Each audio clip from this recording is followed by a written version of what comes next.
Obediência e santificação. Artigo na revista Sinais dos Tempos, de 19 de maio de 1890. E andai em amor, como também Cristo vos amou, e se entregou a si mesmo por nós, como oferta e sacrifício a Deus em aroma suave. Efésios capítulo 5, verso 2. Em toda a plenitude de sua divindade, em toda a glória de sua imaculada humanidade, Cristo se entregou a si mesmo por nós, como sacrifício completo e amplo, e todo aquele que vai ter com ele deve aceitá-lo como se fosse o único indivíduo pelo qual foi pago o preço. Assim como em Adão todos morrem, assim também todos serão vivificados em Cristo, pois os obedientes serão ressuscitados para a imortalidade, e os transgressores ressurgirão dentre os mortos para sofrer a morte, a penalidade da lei que eles violaram. Obediência à lei de Deus é santificação. Há muitos que têm ideias errôneas a respeito dessa obra na alma, mas Jesus orou que seus discípulos fossem santificados pela verdade, e acrescentou: A tua palavra é a verdade. São João capítulo 17, verso 17. A santificação não é uma obra instantânea, mas progressiva, assim como a obediência é contínua. Enquanto Satanás nos importunar com suas tentações, a batalha pela vitória sobre o próprio eu terá de ser travada reiteradas vezes. Mas, pela obediência, a verdade santificará a alma. Os que são leais à verdade irão, pelos méritos de Cristo, vencer toda a debilidade de caráter que tem feito com que sejam moldados por toda e multiforme circunstância da vida. Muitos têm adotado o conceito de que não podem pecar porque estão santificados, mas isso é uma enganosa cilada do maligno. Há constante perigo de cair em pecado, pois Cristo nos admoestou a vigiar e orar para que não entremos em tentação. Se estivermos cientes da debilidade do próprio eu, não seremos presunçosos, nem indiferentes ao perigo, mas sentiremos a necessidade de recorrer à fonte de nossa força, Jesus, justiça nossa. Iremos em arrependimento e contrição, com pungente senso de nossa própria fraqueza finita, e aprenderemos que precisamos apropriar-nos diariamente dos méritos do sangue de Cristo, a fim de que nos tornemos vasos preparados para uso do Mestre. Confiando assim em Deus, não seremos achados a pelejar contra a verdade, mas sempre seremos habilitados a colocar-nos ao lado do que é direito. Devemos apegar-nos ao ensino da Bíblia e não seguir os costumes e tradições do mundo, as palavras e os atos de homens. Quando surgem erros e são ensinados como verdade bíblica, os que têm ligação com Cristo não confiarão no que diz o pastor, mas, à semelhança dos nobres bereanos, examinarão as Escrituras todos os dias para ver se essas coisas são de fato assim. Quando eles descobrem qual é a recomendação do Senhor, colocam-se ao lado da verdade. Ouvem a voz do verdadeiro pastor dizendo: Este é o caminho, andai por ele.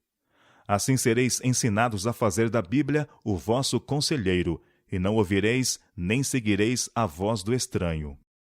Para que a alma seja purificada e enobrecida e habilitada para as cortes celestiais, há duas lições a serem aprendidas: abnegação e domínio próprio. Alguns aprendem estas importantes lições com mais facilidade do que outros, porque são adestrados pela simples disciplina que o Senhor lhes aplica com brandura e amor. Outros requerem a amorosa disciplina do sofrimento, para que o fogo purificador possa escoimar-lhes o coração do orgulho e da confiança em si mesmo, da paixão terrena e do egoísmo, a fim de que apareça o verdadeiro ouro do caráter e eles se tornem vitoriosos pela graça de Cristo. O amor de Deus fortalecerá a alma, e em virtude dos méritos do sangue de Cristo, podemos permanecer incólumes no meio do fogo da tentação e prova. Mas nenhuma outra ajuda poderá ser útil para salvar, senão Cristo, justiça nossa, o qual se nos tornou sabedoria e santificação e redenção. Verdadeira santificação não é nada mais nem menos do que amar a Deus de todo o coração e andar irrepreensivelmente em seus mandamentos e preceitos.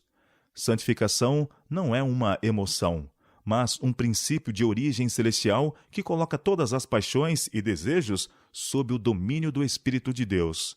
e esta obra é efetuada por meio de nosso Senhor e Salvador. A santificação espúria não glorifica a Deus, mas leva os que dizem possuí-la a exaltar e glorificar a si mesmos. Tudo que surge em nossa experiência, quer de alegria ou de tristeza, que não reflete a Cristo nem aponta para Ele como seu autor, dando-lhe glória e deixando o próprio eu fora de vista, não constitui verdadeira experiência cristã. Quando a graça de Cristo é implantada na alma pelo Espírito Santo, seu possuidor tornar-se-á humilde de espírito e buscará a companhia daqueles cuja conversação é sobre as coisas celestiais. Então o Espírito tomará as coisas de Cristo e nolas revelará e glorificará, não o recebedor, e sim o doador.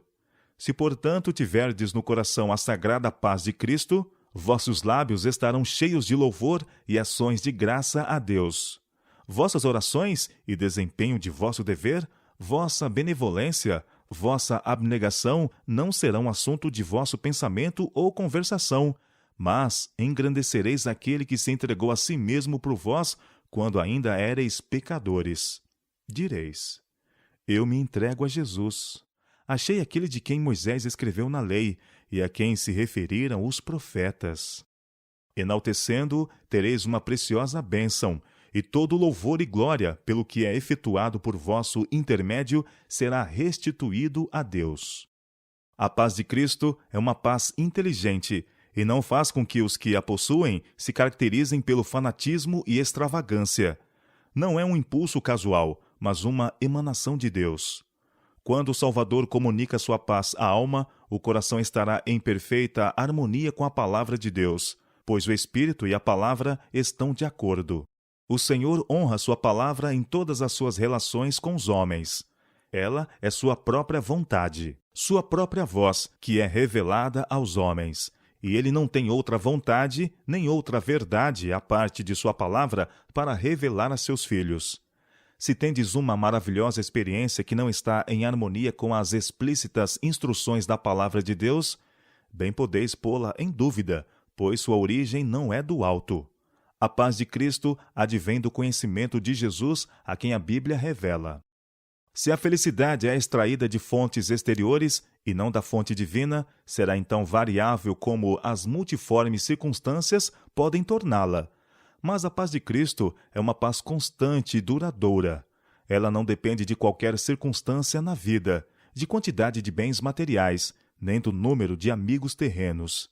Cristo é o manancial de águas vivas, e a paz e a felicidade extraídas dele nunca se esgotarão, pois ele é uma fonte de vida. Os que confiam nele podem dizer: Deus é o nosso refúgio e fortaleza, socorro bem presente nas tribulações. Portanto, não temeremos, ainda que a terra se transtorne e os montes se abalem no seio dos mares. Ainda que as águas tumultuem e espumejem, e na sua fúria os montes se estremeçam. Há um rio cujas correntes alegram a cidade de Deus, o santuário das moradas do Altíssimo. Salmo 46, versos 1 a 4. Temos motivo para incessante gratidão a Deus, porque Cristo, por sua perfeita obediência, reconquistou o paraíso que Adão perdeu pela desobediência. Adão pecou, e os filhos de Adão partilham de sua culpa e suas consequências. Mas Jesus assumiu a culpa de Adão, e todos os filhos de Adão que correrem para Cristo, o segundo Adão, podem livrar-se da penalidade da transgressão. Jesus recuperou o céu para o homem, suportando a prova a que Adão deixou de resistir.